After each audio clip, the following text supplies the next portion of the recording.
Tina, you were there at City Hall today speaking to a lot of councillors. What was the reaction there?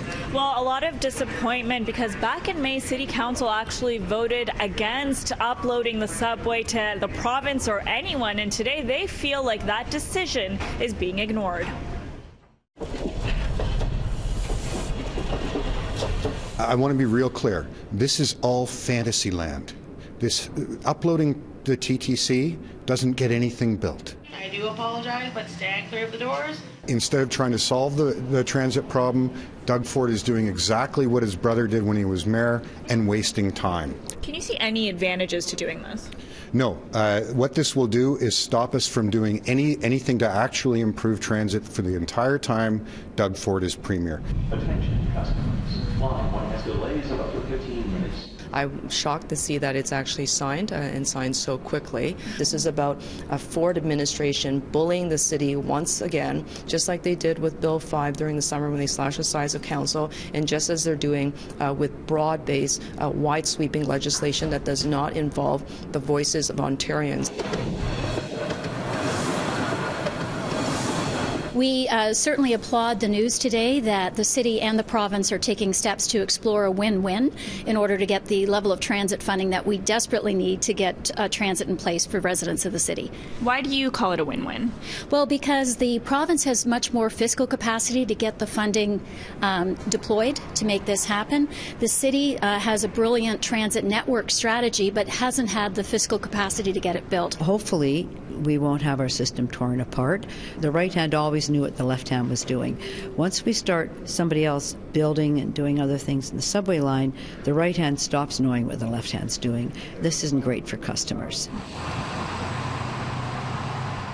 Councillor, do you feel a little bit helpless being a city councillor? There's not much that you guys can really do to stop this. Oh, there's lots we can do to stop this. First of all, we can simply vote no. But in the end, can't the province do whatever they want? No, the province can't do whatever they want. There are two reasons they can't do it. First of all, Torontonians won't stand for this. The second is just passing a law saying we own the TTC today doesn't give you the actual mechanisms in place to operate the TTC. So we can dig in our heels and make this impossible for him any way we want to.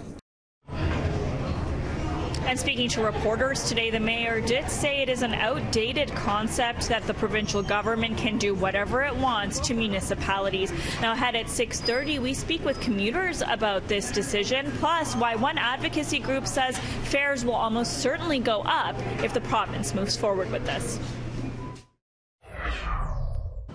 We've been telling you throughout the show that the province is a step closer to uploading subways for the City of Toronto. The two levels of government announced a framework for negotiations. What that means for riders, though, is really unclear at this point. Now, the province maintains it will be better because they will have more money to be able to spend on building and maintaining subways. On the city side, though, the downside is they won't have a say over where the subways will be built, and they'll lose control. And it's also like removing an artery from an integrated system with buses as well as streetcars. Now, Tina Yazdani has been working on this story with me today, and you've been talking to riders for their reaction, Tina. Yeah, and commuters are confused about what this will mean. Well, one advocacy group, TTC Riders, says they're almost certain that if this does happen, TTC fares will go up. What do you think of the current subway system? Does it work for you? I just moved here like 3 weeks ago. So far, it's not really that great. No, how come? The delays, like whenever it's cold, every weekend line 1 is out. Yeah. It's just annoying because we pay for it, right? The reason that the TTC is so overcrowded, so delayed and unaffordable is that the province and the city have not been funding it properly. Yeah, good luck. What are your thoughts on the terms of negotiations for this subway upload? Well, there's two big things missing. The first one is the ability for the City of Toronto to say no, we refuse this plan. It's a bad deal for transit riders in our city. And the second is any concern about affordability. It's not one of the principles, but for us it's our top concern with the province's plan to steal the subway. We think it will mean higher fares, especially on the subway. Why do you think that the fares might go up if this happens? Yeah. So the Provincial Transit Agency has been considering increasing fares on the subway, so fare by speed, and increasing fares for people that commute from the suburbs like Etobicoke and Scarborough. So if the province steals the subway, they can introduce higher fares. And if they break apart the network, we're going to lose that integrated system of subways, streetcars, and bus. It's going to mean higher fares, the loss of service, and a loss of say in how our transit system is run.